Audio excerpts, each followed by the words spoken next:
The massive alien warships moved through space like deadly shadows, their dark hulls reflecting the distant light of stars. Admiral Kethavar stood on the bridge of his flagship, watching the small yellow star grow larger through the viewing screen. His long, scaled fingers drummed against the command chair as he studied the primitive solar system before them. Another backwater world, he muttered to his second-in-command. These mammals probably still use chemical rockets to reach their own moon. The hegemony had conquered 17 different planets over the past 50 years. Each time it followed the same pattern. The aliens would arrive with overwhelming force, demand surrender, and within days the new world would be added to their growing empire. Some species tried to fight back, but their weapons were always centuries behind hegemony technology. Kethavar's bridge crew consisted of warriors from 3 different conquered species, all serving their new masters with reluctant obedience. They had learned long ago that resistance meant death, while cooperation meant survival under alien rule. As the 12 warships crossed the outer edge of the solar system, something unexpected happened. Small automated stations, no bigger than shuttlecraft, suddenly activated from what seemed like empty space. Red warning lights began flashing across their surfaces. The lead station broadcast a message in perfect hegemonic language, the words clear and precise. You have entered Terran space. This is your only warning. Withdraw immediately or face the consequences of your actions. The bridge fell silent for a moment. Then Kethavar began laughing, a harsh sound that echoed through the command center. His crew joined in, their voices mixing in cruel amusement. "Did you hear that?" Kethavar called out. "These primitive humans think they can threaten us. They probably built those little warning devices from scrap metal and outdated electronics." The weapons officer, a lizard-like being from the conquered world of Zephyria, shook his head in disbelief. "Admiral, how did they even learn our language? Most primitive species can barely understand basic mathematics when we arrive." "Probably intercepted some of our transmissions," Kethavar replied dismissively. "Destroy those annoying little buoys. I want them gone before we reach the inner planets." Plasma cannons fired from the lead warship, turning the warning stations into expanding clouds of glowing debris. The aliens cheered as each small station exploded, treating the destruction like target practice. What they didn't know was that every moment of their approach was being carefully recorded. Hidden observation, posts invisible to hegemony sensors, tracked their ships' movements and analyzed their weapons signatures. The data flowed instantly back to Earth through quantum communication networks. Deep beneath the surface of Earth, in a reinforced command center that could survive direct nuclear strikes, Captain Jiho Park studied the incoming information on multiple holographic displays. He was a quiet man in his early 30s, chosen for this assignment because of his brilliant tactical mind and his ability to stay calm under pressure. "Their ships are bigger than we expected," he said to Commander Min-Ho Lee, who stood beside him watching the same data streams. "But the technology is actually quite old. These weapon systems are at least 2 generations behind what our intelligence suggested." Min-Ho nodded thoughtfully. He was older than Jiho, with grey streaks in his black hair and the kind of steady presence that made soldiers trust him instantly. "What about their formation and approach pattern?" "Completely arrogant," Jiho replied, highlighting sections of the tactical display. "They're flying in a standard conquest formation, the same one they've probably used for decades. No scouts ahead, no flanking maneuvers, no backup plans. They genuinely believe this will be just another easy victory." The 2 men watched as the alien fleet continued its steady approach toward Earth. The hegemony ships moved in a tight group, their commanders clearly confident that nothing in this primitive solar system could threaten them. "They're treating this like a routine patrol," Jiho observed. 12 ships against an entire planet, and they're not even trying to hide their approach or gather intelligence first. Minho's expression grew grim as he processed this information. "Then they're about to learn something very important about humanity. We don't do routine and we definitely don't do easy." The gas giant Jupiter hung in space like a massive painted marble, its swirling storms creating patterns that had fascinated humans for centuries.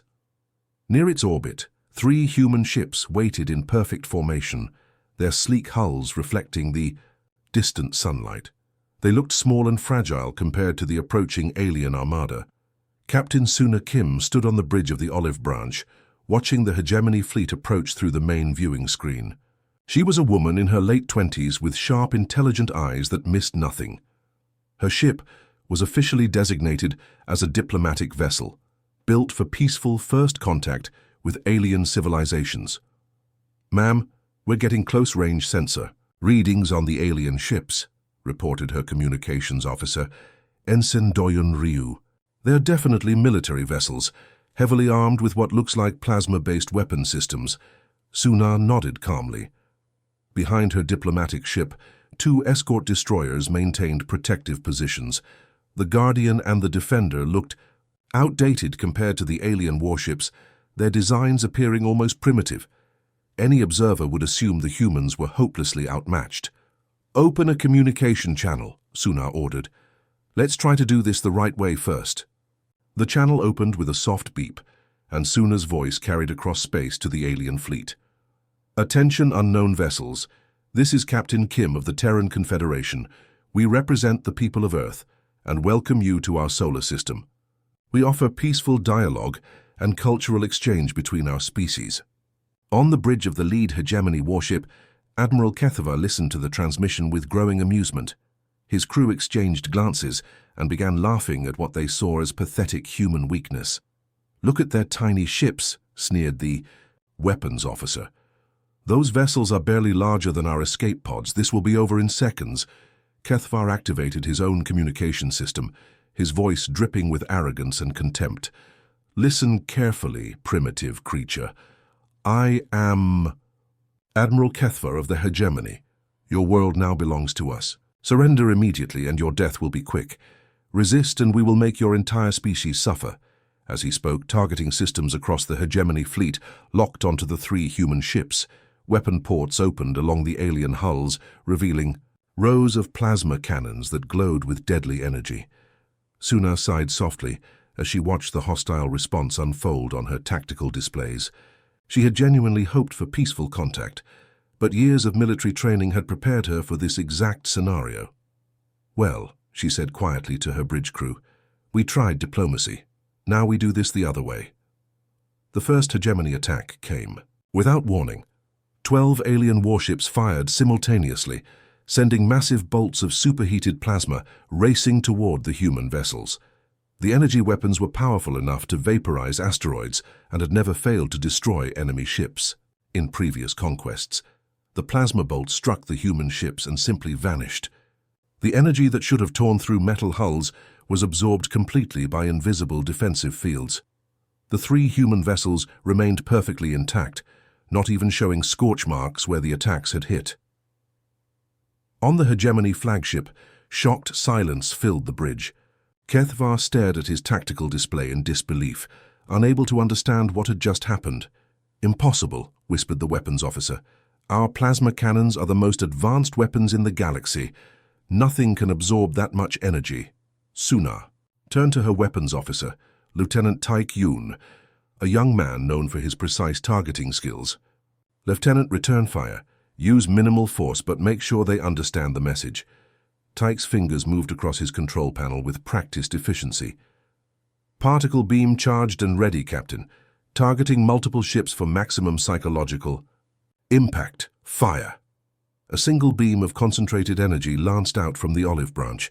Unlike the crude plasma bolts the aliens had used, this was a precisely controlled particle beam that cut through space like a surgical laser. The beam struck the first Hegemony warship and passed completely through its armored hull, as if the metal were made of paper. The beam continued its path, striking the second ship and then the third. In less than 2 seconds, 3 alien warships simply came apart, their hulls sliced cleanly in half. The advanced armor that had protected them in dozens of previous battles proved completely useless against human weapons technology. Explosions lit up the darkness of space as the destroyed ships' power cores overloaded. The remaining 8 Hegemony vessels suddenly found themselves facing an enemy that could destroy them as easily as stepping on insects. Panic spread through the alien fleet. Ship commanders screamed orders at their crews while trying to understand how their supposedly primitive opponents had just eliminated 3 warships with a single shot. "Retreat! All ships retreat, Kethvar shouted, his earlier confidence completely shattered. Get us out of here now! The surviving alien vessels turned and fled toward the edge of the solar system, their engines straining at maximum power. Behind them, the three human ships maintained their peaceful formation, making no move to pursue the retreating enemy. As the hegemony fleet disappeared into hyperspace, carrying news of their shocking defeat back to their commanders, Suna Kim stood quietly on her bridge. She had hoped this first contact would end differently, but now the galaxy would learn that humanity was not the helpless prey they had expected to find. The emergency klaxons wailed through the corridors of Hegemony Command Station as Admiral Kethavar's surviving ships limped back to base. Fleet Commander Zarthul paced the central command deck, his massive frame casting long shadows under the red emergency lighting. He was a veteran of 30 conquest campaigns, and in all his years of service, he had never received a report like this one. Say that again, Zarthul growled at the trembling communications officer who had just delivered Kethavar's transmission. Sir, Admiral Kethavar reports that 3 human ships destroyed 4 of our warships and forced the entire scouting fleet to retreat, the officer repeated, his voice barely above a whisper. The command deck fell completely silent. Around the room, dozens of alien officers from conquered worlds stared in shock. The hegemony had built its reputation on overwhelming military superiority. The idea that a primitive species could defeat their forces was not just surprising, it was impossible.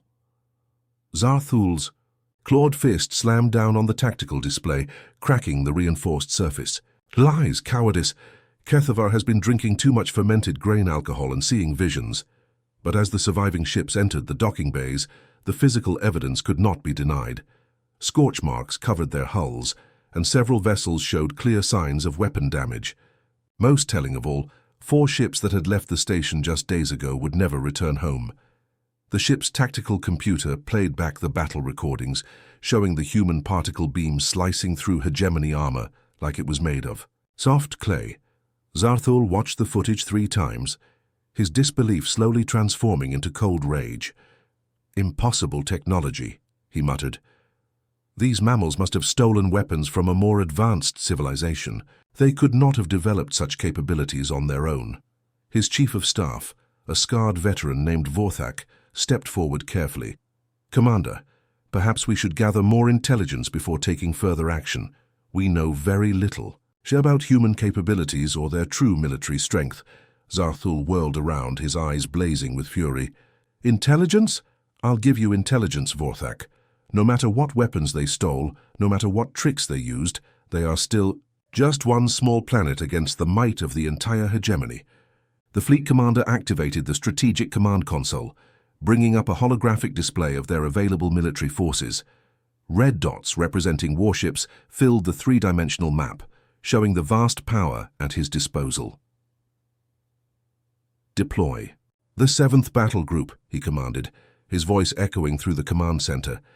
200 of our finest warships should be more than sufficient to crush these upstart mammals and teach them the price of defying the hegemony. Officers throughout the command center began transmitting orders to ships stationed across 3 star systems. Within hours, the largest battle fleet in hegemony history was assembling for what their commander believed would be a quick and decisive victory. The massive armada jumped into hyperspace, their destination the small blue world that had dared to resist their empire. 200 warships emerged from hyperspace near Earth's orbit, their combined firepower capable of reducing entire continents to radioactive ash. Zarthul stood on the bridge of his flagship, the massive dreadnought Eternal Dominion, watching Earth grow larger on the main screen. The planet looked peaceful and defenseless, its white clouds swirling over blue oceans and brown continents. Target all major population centers, he ordered his weapons officers. Prepare the planet cracker weapons for orbital bombardment. These humans will surrender when they see their cities burning. Deep beneath the Rocky Mountains, Admiral Gina Bay stood in Earth's Planetary Defense Command Center, surrounded by holographic displays that showed every detail of the approaching alien fleet. She was a woman in her 40s with steel-gray hair and eyes that had seen too many battles. Around her, Dozens of technicians and officers worked at glowing control stations. Colonel Hyun Choi, her senior aide, approached with the latest tactical reports. "Ma'am, they're positioning for orbital bombardment. We're detecting weapon locks on New York, London, Tokyo, Seoul, and 15 other major cities. Their planet cracker weapons are charging."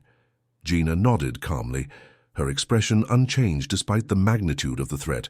She had spent her entire career preparing for exactly this scenario, the day when humanity would face an enemy that threatened their very existence. "Open a communication channel to the alien fleet," she ordered. The channel activated with a soft chime, and Gina's voice carried across space to every ship in the Hegemony Armada. "Attention, Hegemony Fleet. You have been warned. This is your final opportunity to withdraw from this system and return to your territory." Zarthul's harsh laughter filled the communication channel, echoing through the command center. "Primitive humans, you are facing the combined might of the Hegemony's 7th Battle Group. 200 warships stand ready to turn your world into burning cinders. Surrender now, or watch your cities burn and your people die." Gina looked around. The command center at her officers and crew.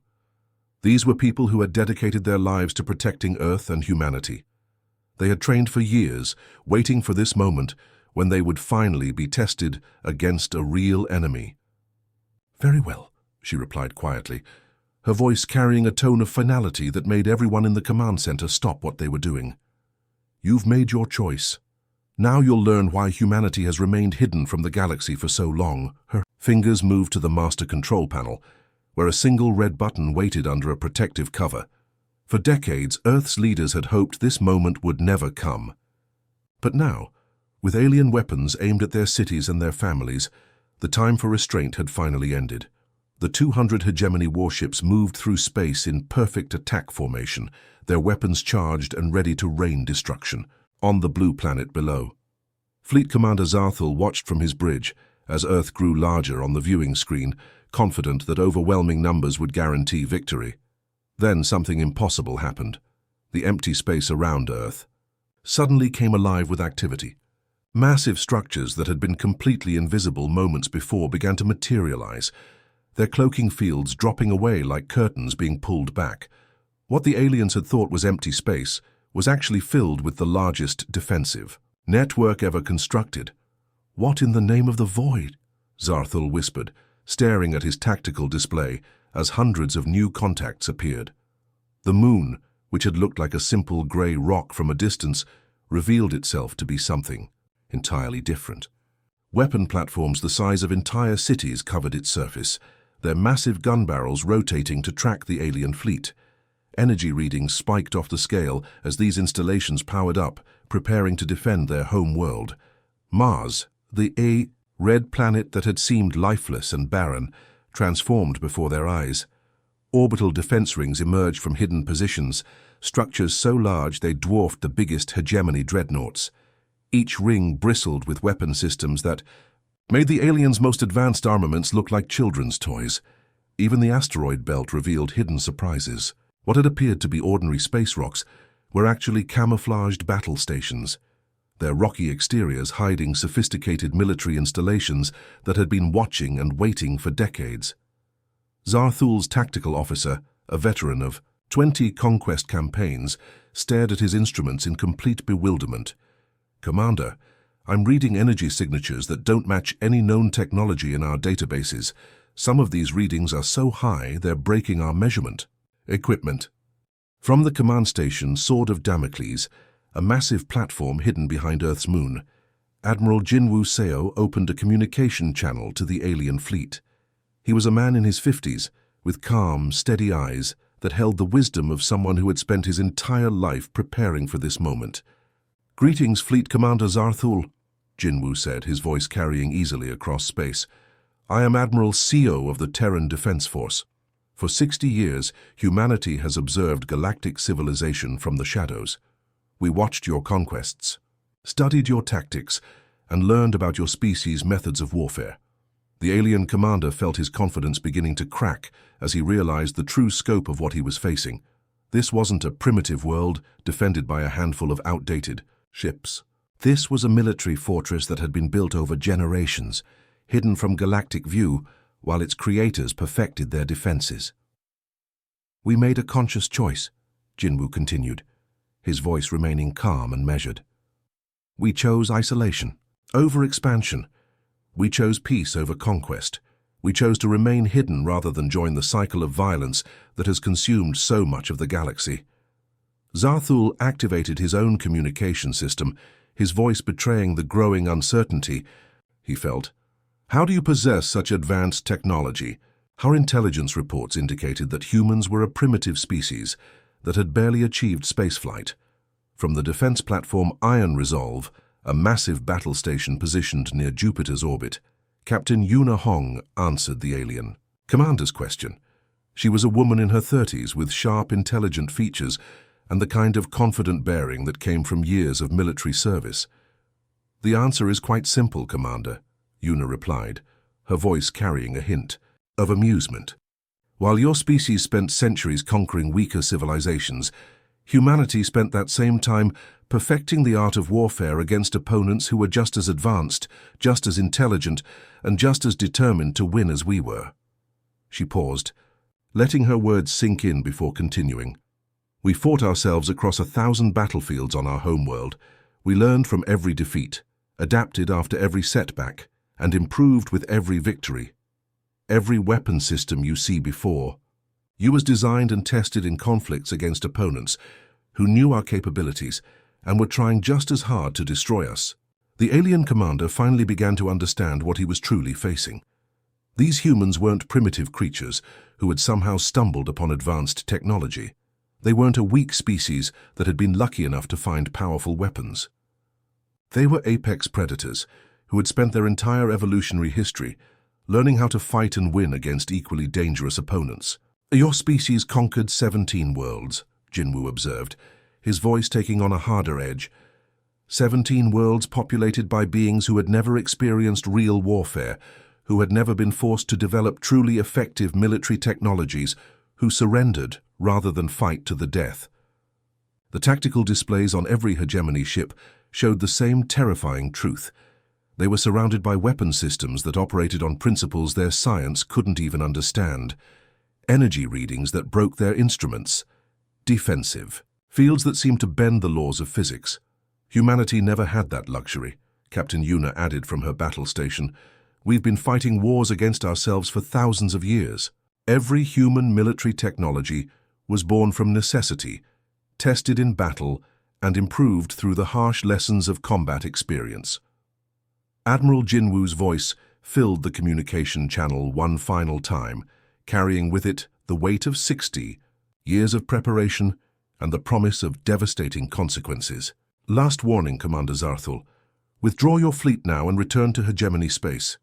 Leave this system immediately, and you may yet live to see another day. Continue your attack, and you will learn exactly why Earth chose to remain hidden from the galaxy for so long." The choice was now in the alien commander's hands, but the balance of power had shifted completely. The hunters had become the hunted. Fleet Commander Zarthul stared at the massive human defensive installations surrounding him, his mind struggling to process the reality of what he was seeing. For a long moment, the bridge of his flagship remained, silent except for the hum of instruments and the nervous breathing of his crew. His pride as a hegemony commander warred with the growing fear in his chest. He had built his reputation on 30 successful conquests, and the idea of retreating without firing a shot was unthinkable.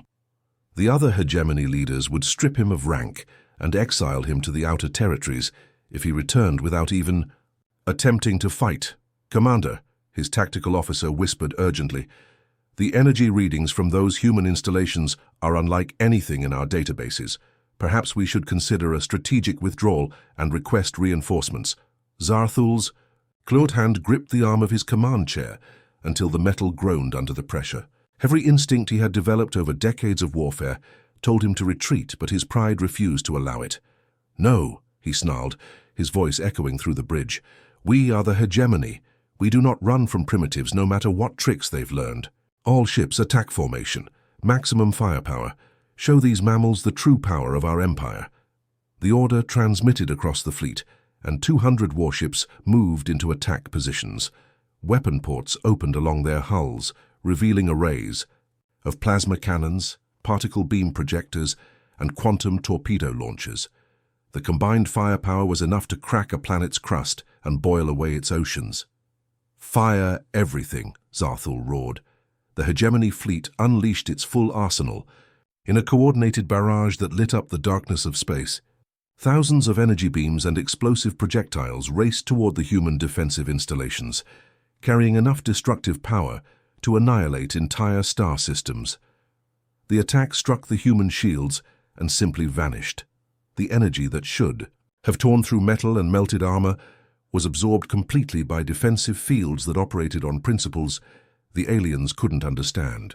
Not a single human installation showed even the slightest damage. Then humanity responded, and the aliens learned what real warfare looked like.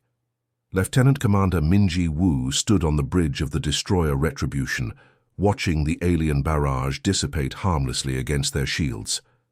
She was a woman in her early 30s with steady hands and the kind of calm focus that made her one of Earth's finest weapons officers. "Weapons charged and ready," reported her gunner, Ensign Kiwon Lee. "Gravity well generator online and locked. On to target cluster Alpha. Fire," Minji ordered quietly. The Retribution launched humanity's opening shot, a weapon that weaponized gravity itself. Space twisted and warped around 5 hegemony cruisers, creating a localized black hole that crushed the alien ships like empty cans. The vessels imploded in seconds, their advanced armor completely useless against forces that operated at the fundamental level of reality. Captain Dongho Park, commanding the battlecruiser Iron Fist, followed with the second wave of attacks. His ship's phase cannons fired energy beams that existed in multiple dimensions simultaneously, bypassing alien shields as if they weren't even there. The beams struck directly at the power cores of 6 enemy vessels, causing catastrophic explosions that lit up the solar system. Across the human fleet, similar scenes played out as weapons that violated every known law of physics tore through. The hegemony armada. Plasma cutters sliced through the strongest alien armor like it was paper. Quantum disruptors erased matter at the subatomic level. Temporal missiles struck their targets seconds before they were actually fired. The aliens found themselves fighting an enemy that had turned science fiction into devastating reality. Ships that had seemed invincible in previous conquests were destroyed by weapons their crews couldn't even understand, much less defend against. "Impossible!" Zarthul screamed as he watched his tactical display fill with red icons marking destroyed vessels. No species should possess such technology, but the human advantage went beyond their advanced weapons. Every attack was precisely coordinated, every maneuver calculated for maximum effectiveness. The humans fought with the tactical brilliance of a species that had spent millennia perfecting the art of war against equally intelligent opponents. Commander Somin Han, leading a squadron of human interceptors, demonstrated this tactical superiority as she maneuvered her small ships through the alien formation. Her vessels, each crewed by fewer than 50 personnel, systematically picked apart hegemony dreadnoughts carrying crews of thousands. "Target their command and control systems," she ordered her pilots. "Disable their coordination and they become sitting targets." The human ships moved like a coordinated organism, their pilots anticipating each other's actions with the precision that came from years of training together. They struck at precisely the right moments, exploiting weaknesses in alien formations that the hegemony commanders didn't even know existed. The battle raged across the entire solar system, from the asteroid belt to the outer planets. Wherever hegemony ships tried to regroup, human forces were waiting for them. Every alien tactical move was countered before it could be completed. Every attempt at retreat was cut off by human vessels that seemed to appear from nowhere. Within 6 hours, Zarthul's proud fleet of 200 warships had been reduced to 30 damaged survivors, fleeing toward the edge of the system. The alien commander sat slumped in his command chair, staring at the tactical display that showed the complete destruction of his armada. As his remaining ships prepared to jump to hyperspace, Zarthul opened one final communication channel to the human fleet. His voice, once full of arrogance and confidence, now carried the hollow tone of a broken warrior. "You're not just technologically advanced," he transmitted, his words reaching every human vessel. "You're apex predators, disguised as peaceful explorers. We came here expecting to conquer primitives, but instead we found death itself." Admiral Jinwu's response came from the command station's Sword of Damocles, his voice carrying across space with chilling simplicity. "Now you understand why we stayed hidden, Commander. Now you know why Earth chose to remain in the shadows rather than join your galactic community. We are not the prey you expected to find." The surviving hegemony ships disappeared into hyperspace, carrying news of humanity's true nature back to their empire. The Battle of Sol was over, but its consequences would reshape the entire galaxy. The 30 surviving hegemony warships limped through hyperspace, their hulls scarred and their crews traumatized by what they had witnessed at Earth. Many of the vessels showed serious damage from the brief but devastating battle, with emergency repair teams working around the clock just to keep life support systems functioning. Fleet Commander Zarthul sat alone in his private quarters aboard the flagship, staring at the official battle report he would have to present to the Hegemonic Council. How could he possibly explain that 200 of their finest warships had been destroyed by a species they had classified as primitive? How could he describe weapons that seemed to break the fundamental laws of physics? The fleet's destination was Nexus Prime, the hegemony's fortress world and seat of their galactic empire. The planet was a massive military installation covered in orbital defense platforms, ground-based weapon systems, and the administrative centers that controlled 17 conquered worlds. When the battered ships finally arrived at Nexus Prime, emergency docking procedures were activated. Medical teams rushed aboard to treat the wounded, while damage assessment crews began cataloging the extent of the destruction. The sight of so many damaged vessels sent shockwaves through the station's personnel. In the Grand Council chamber at the heart of Nexus Prime, the Hegemonic Council assembled to hear Zarthul's report. The chamber was a massive circular room, with representatives from all the conquered species that served the Empire. At the center sat High Counselor Vexmore, a towering figure whose species had founded the hegemony 3 centuries ago. Zarthul stood before the council, his uniform still bearing the scorch marks from the battle. As he delivered his report, describing the human defensive installations and their impossible weapons technology, he could see disbelief and anger growing on the faces around him.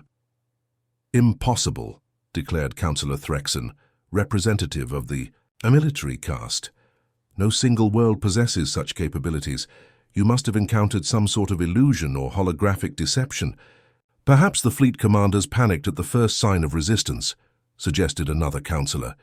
"It would not be the first time that cowardice has been disguised as enemy superiority." High Counselor Vexmore slammed his massive fist on the council table, the sound echoing through the chamber like thunder. "Enough! I will not accept that our finest military force was defeated by a handful of primitive mammals. The reputation of the hegemony is at stake."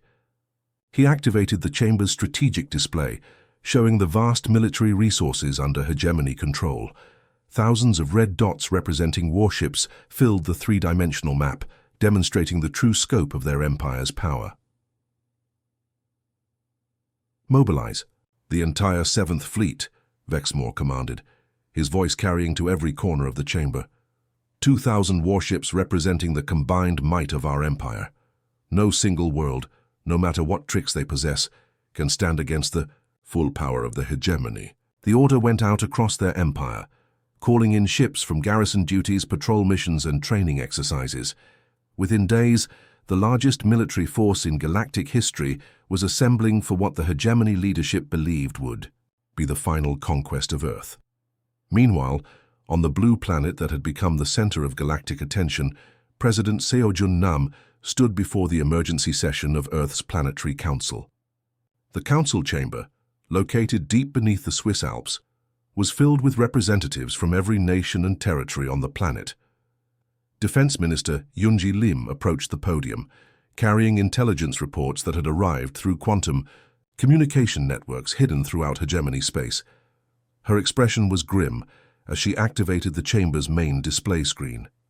"Ladies and gentlemen," she began, her voice heavy with emotion. "We have confirmed reports of hegemony forces, executing human colonists on remote worlds as examples of their power. The settlements on Kepler 442b and Proxima Centauri c have been completely destroyed, with no survivors. The images on the screen showed the aftermath of the attacks: burned settlements, destroyed equipment, and evidence of systematic execution of civilian populations." The chamber fell silent as the representatives absorbed the horror of what they were seeing. Admiral Kyung Baek, commander of Earth's deep space operations, stood at his seat in the military section. He was a man in his 50s, with grey hair, and the weathered face of someone who had spent decades preparing for this exact scenario. "Members of the Council," he said, his voice carrying clearly through the chamber, "for 60 years, humanity has maintained a policy of restraint. We chose to remain hidden rather than engage in galactic politics. We defended ourselves when attacked, but we never initiated aggression against alien civilizations." He paused, letting his words sink in before continuing. "They have crossed a line that cannot be uncrossed. They have responded to our restraint by murdering innocent civilians, including women and children who had never even seen a weapon."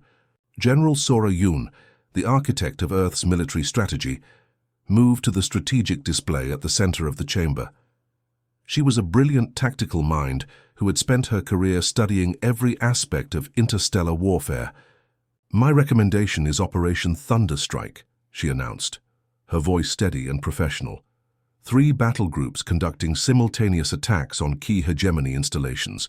We target their military infrastructure, their command centers, and their logistical support networks. The plan appeared on the display screens around the chamber, showing proposed attack routes and target priorities. Every detail had been carefully calculated to maximize strategic impact while minimizing human casualties. President Nam looked around the chamber at the faces of humanity's elected representatives. These were people who had hoped never to face such a decision, but the choice had been taken from them by alien aggression. "The motion before us is clear," he said solemnly. "For the first time in human history, we are being asked to authorize offensive military action against an alien civilization. This vote will determine whether humanity continues its policy of defensive isolation or takes the fight directly to our enemies." The vote was taken electronically, with each representative's decision recorded simultaneously. When the results appeared on the main display, the outcome was unanimous. Every single representative had voted in favor of military action.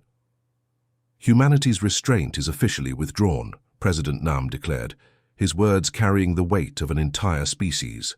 "Decision. Show them why we remained hidden from the galaxy.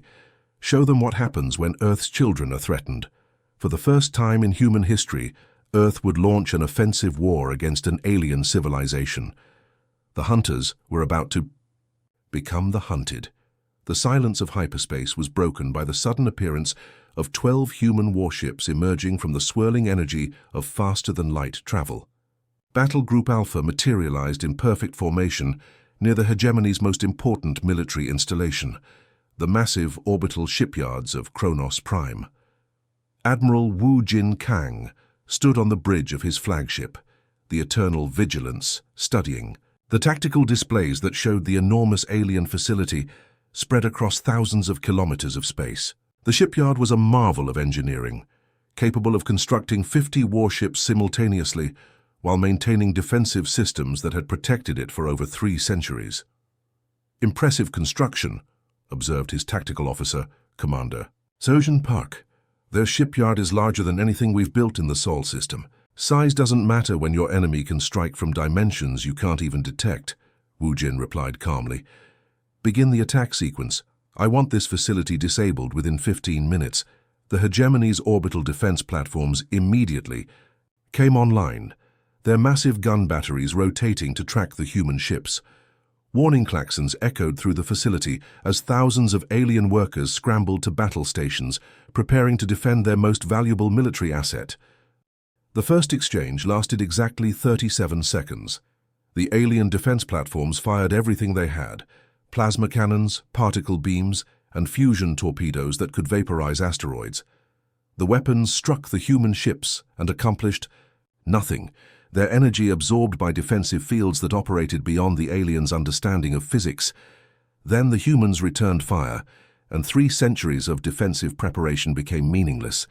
The Eternal Vigilance fired a single gravitational lance that twisted space itself into a weapon. The beam struck the central command tower and continued through 17 defensive platforms, each one crumpling like paper, as the fundamental forces holding their atoms together were disrupted. Across the shipyard, the other 11 human vessels demonstrated why Earth's military had remained hidden for so long. Each ship fought with the tactical brilliance of an entire fleet, their weapon systems operating on principles that made conventional defense impossible. Lieutenant Commander Hyun-woo Choi, aboard the destroyer Silent Thunder, used temporal displacement, weapons to strike targets before the aliens even knew they were under attack. His shots landed seconds before they were fired, creating causal loops that drove the surviving alien defenders to the edge of madness. Within 14 minutes, the hegemony's primary shipyard was a field of drifting debris. The facility that had built thousands of warships over 3 centuries had been reduced to scrap metal and twisted wreckage. Simultaneously, on the other side of hegemony space, Battle Group Beta emerged from hyperspace near the military academy world of Terminus. Admiral Narration commanded 12 ships that seemed insignificant compared to the planet's massive surface-to-space defensive network. Terminus had been the hegemony's primary military training facility for 2 centuries. The planet's surface was covered with weapon installations, shield generators, and underground bunkers designed to withstand planetary bombardment. No enemy force had ever successfully breached its defenses. "Surface installations are powering up," reported the tactical officer aboard Nari's flagship, the Phantom Strike. "We're detecting over 300 defensive positions, including planetary shield generators. Phase shift all vessels to combat dimensions," Nari ordered. "Attack from pocket space. Make them fight ghosts." The human ships seemed to flicker and fade, existing in multiple dimensions simultaneously. They became impossible to target as they attacked from angles that didn't exist in normal space-time. The planetary defenders found themselves shooting at enemies that were there one moment and gone the next. Captain Mik-Young Lee, commanding the assault cruiser Dimensional Sword, led the attack on the primary shield generators. Her ship phased through the planet's defensive barriers as if they were made of empty air, striking directly at the power cores that maintained the installation's protection. The surface-to-space defenses that had never been breached in 2 centuries of operation were systematically dismantled by weapons that could attack from pocket dimensions. Within 20 minutes, Terminus was defenseless, its military academy in ruins and its defensive network completely destroyed. The third simultaneous attack took place at Kepler Station, the hegemony's central intelligence facility. Commander Junho Yu led Battle Group Gamma against the massive space station that served as the nerve center for alien espionage operations across 17 worlds. Kepler Station was more than just a military installation. It was the repository of 3 centuries of accumulated intelligence, containing the secrets and weaknesses of every species the hegemony had conquered. The station was protected by the most advanced defensive systems in their empire. "Quantum disruptors, charged and ready," reported the weapons officer aboard Junho's flagship, the Voidwalker. "Target locked on the station's central core. Fire," Junho ordered quietly. What happened next defied every law of physics the aliens understood. The quantum disruptors didn't simply destroy Kepler Station, they erased it from existence at the subatomic level. The massive facility, along with all its accumulated data and thousands of personnel, simply ceased to exist as if it had never been built. The effect was so complete that nearby space itself seemed confused, with gravitational fields fluctuating. Has reality tried to adjust to the sudden absence of something that had occupied that location for decades? Across hegemony space, the survivors of these 3 simultaneous attacks sent terrified reports back to Nexus Prime. But what frightened them most wasn't the devastating effectiveness of human weapons, it was the way the humans fought. There was no rage, no bloodlust, no emotional satisfaction in destruction. The human crews worked with cold, calculated precision that made victory seem as inevitable as the rising of a star. Each ship operated like a veteran admiral commanding an entire fleet, with crew coordination that suggested they had trained together for decades. "They don't fight like warriors," one surviving hegemony officer reported. "They fight like scientists conducting an experiment. Every shot is precisely calculated. Every maneuver serves a specific purpose. Every action moves them closer to complete victory." On Nexus Prime, the Hegemonic Council received these reports in stunned silence. High Counselor Vexmore stared at the tactical displays, showing the complete destruction of 3 of their most important installations, accomplished by just 36 human ships. "What have we awakened?" he whispered, his voice barely audible. In the council chamber, the answer was becoming terrifyingly clear. They had awakened a species that had spent millennia perfecting the art of war, and now that restraint had been removed, nothing in the galaxy could stand against them. The Kepler graveyard stretched across millions of kilometers of empty space, filled with the twisted remains of starships from wars fought thousands of years ago. Ancient hulks drifted in eternal silence, their crews long dead and their weapons cold. It was here, among the ghosts of forgotten conflicts, that the final confrontation between humanity and the hegemony would take place. The hegemony's 7th Fleet emerged from hyperspace in perfect formation, 2,000 warships representing the absolute pinnacle of their military power. Every vessel in their empire that could still fight had been called to this battle. Dreadnoughts the size of cities, battle cruisers bristling with weapons, and fighter squadrons that could blot out the stars themselves. Fleet Marshal Korthak stood on the bridge of his flagship, the massive super-dreadnought Eternal Dominion. He was the hegemony's greatest military leader, a veteran of 40 conquest campaigns who had never known defeat. Around him, his bridge crew worked at their stations with the confidence of warriors who had never faced a challenge they couldn't overcome. 2,000 ships, Korthak said to his tactical officer, his voice filled with satisfaction. "The combined might of our entire empire. These humans may have surprised us with their tricks and stolen technology, but numbers don't lie. No force in the galaxy can stand against this armada." The tactical display showed their overwhelming advantage in clear detail. 2,000 red icons representing hegemony vessels dominated the 3-dimensional map, while only 30 small blue dots marked the human presence. Then the human fleet arrived, and Korthak's confidence began to waver.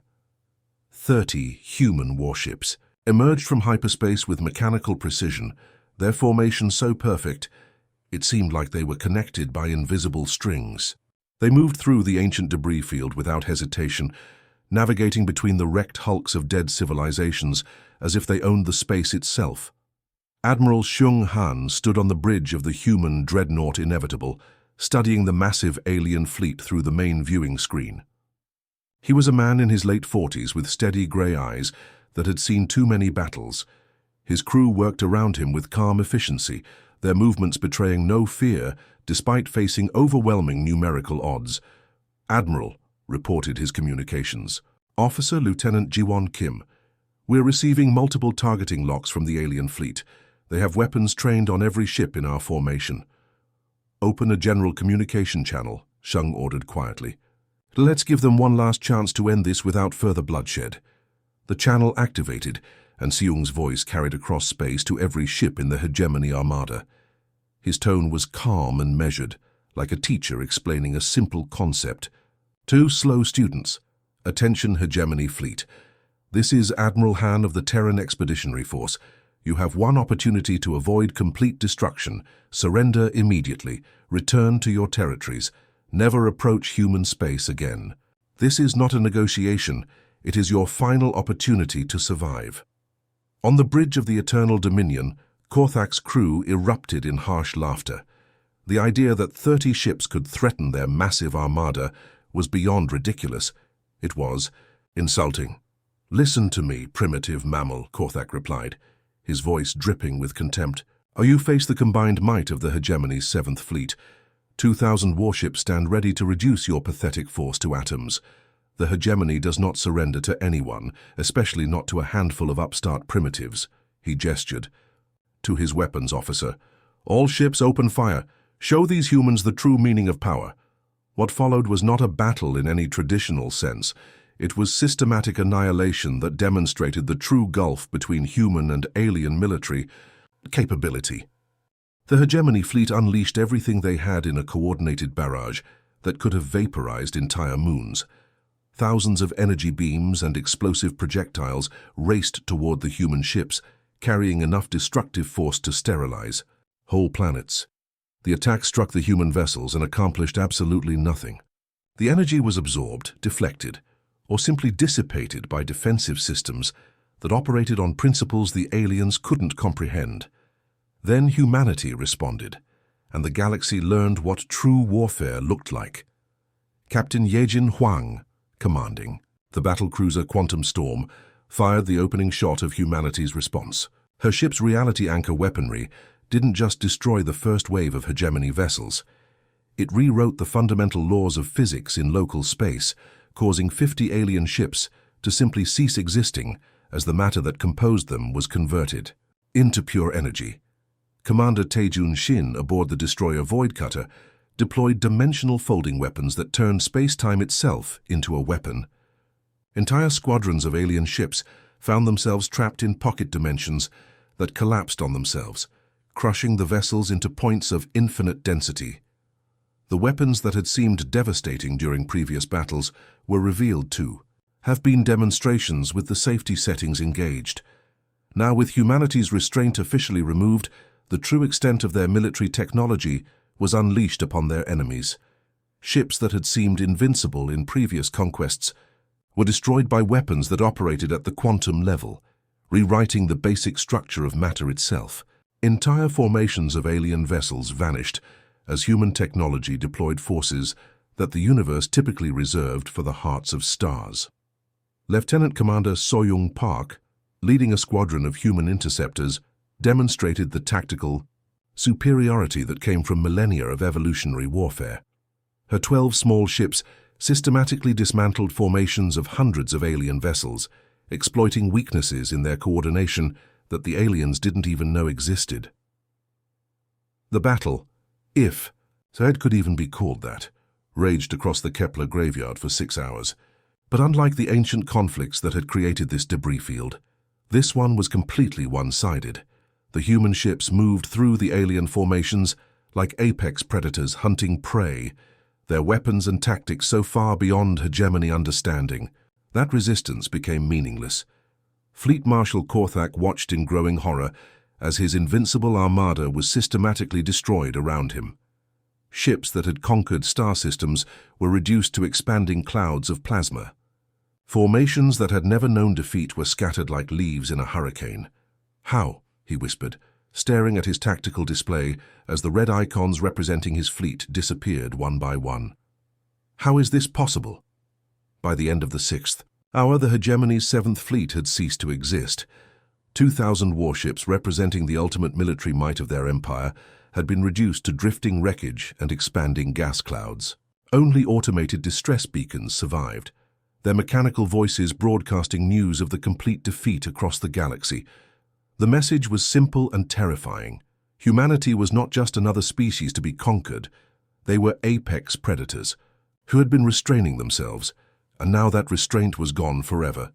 The automated distress beacons from the Kepler graveyard transmitted their terrible message across the galaxy, carrying news that would reshape the political landscape of known space forever. The signals reached every corner of hegemony territory and beyond, spreading through communication networks that connected thousands of worlds. On the industrial world of Vorthak Prime, alien workers in the massive foundries stopped their machines as the news reached them. For 3 generations they had labored under hegemony rule, their people's freedom nothing more than a distant memory. Now, as word spread that the hegemony's entire 7th fleet had been destroyed, something that had been dead for decades began to stir in their hearts: hope. Similar scenes played out across 17 conquered worlds. Species that had been enslaved for generations looked up at the stars and realized that their oppressors were not invincible after all. If a single world called Earth could destroy the hegemony's greatest military force, then perhaps freedom was possible. The Zelani of Kepler 438b were the first to act. Within hours of receiving the battle reports, their underground resistance movement launched coordinated attacks against hegemony installations across their planet. What had seemed impossible just days before suddenly became inevitable as the alien garrison forces, demoralized by news of their fleet's destruction, offered little resistance. On Nexus Prime, the heart of the hegemony's empire, panic spread through the government corridors like wildfire. High Counselor Vexmore called emergency sessions of the ruling council, but his words fell on deaf ears. The representatives of member worlds, species that had joined the hegemony voluntarily in exchange for protection and prosperity, began abandoning their allegiance. "We cannot face this human threat," declared Ambassador Thylex of the Andromedans, one of the hegemony's founding species. "Our analysis of the battle data shows weapons technology that is centuries beyond our understanding. To continue this, conflict would be suicide." One by one, the member worlds of the Hegemonic Council announced their withdrawal from the alliance. Some declared immediate independence, while others sent desperate messages to Earth requesting protection or offering to join whatever alliance the humans might be willing to form. The Hegemonic Council, which had ruled over a quarter of the galaxy for 3 centuries, dissolved within a single week. Vexmore found himself ruling over nothing more than a single star system, his empire crumbling as worlds abandoned ship to avoid human retaliation. Meanwhile, on the blue planet that had become the center of galactic attention, President Heiyun Cho stood before the cameras in Earth's Global Communications Center. She was a woman in her 50s, with kind eyes that held the wisdom of someone who had spent her life working for peace, but also the steel of a leader who would protect her people at any cost. The message she was about to deliver would reach every inhabited world in the galaxy, carried by quantum communication networks that ensured her words would be heard by billions of sentient beings across known space. "Citizens of the galaxy," she began, her voice calm and measured, "I am President Cho of the Terran Confederation. Recent events have brought humanity into contact with galactic civilization in ways we had hoped to avoid. We speak to you now not as conquerors, but as neighbors who wish only to coexist in peace." The camera feeds showed her standing before a backdrop that displayed Earth as seen from space. A small blue marble hanging in the darkness, beautiful and fragile despite the devastating military power it had just demonstrated. "The Terran Confederation seeks no empire," she continued, her words carrying across the galaxy to species that were still reeling from the destruction of the hegemony. "We claim no dominion over other species. We ask only to be left in peace to explore the universe and advance our understanding of existence through science and discovery." On worlds throughout the galaxy, beings of dozens of different species watched and listened as this human leader offered them something they had never experienced under hegemony rule: respect for their independence and sovereignty. "But let there be no misunderstanding about what you have witnessed." President Cho's voice took on a harder edge, carrying with it the weight of absolute conviction. "Remember this day, and remember it well.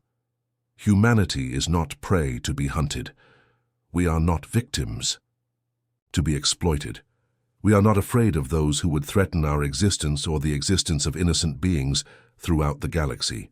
The image shifted to show archived footage of Earth's defensive installations, the massive weapon platforms that had remained hidden for decades.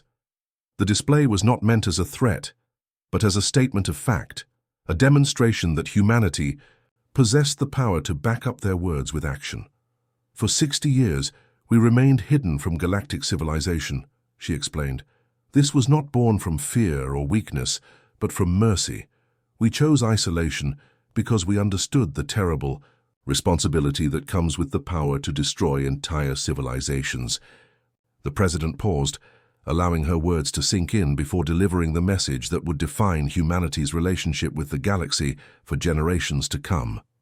"We are the descendants of a species that waged war against itself for millennia, learning from every conflict, improving with every battle, evolving through struggle into something that the universe has rarely seen.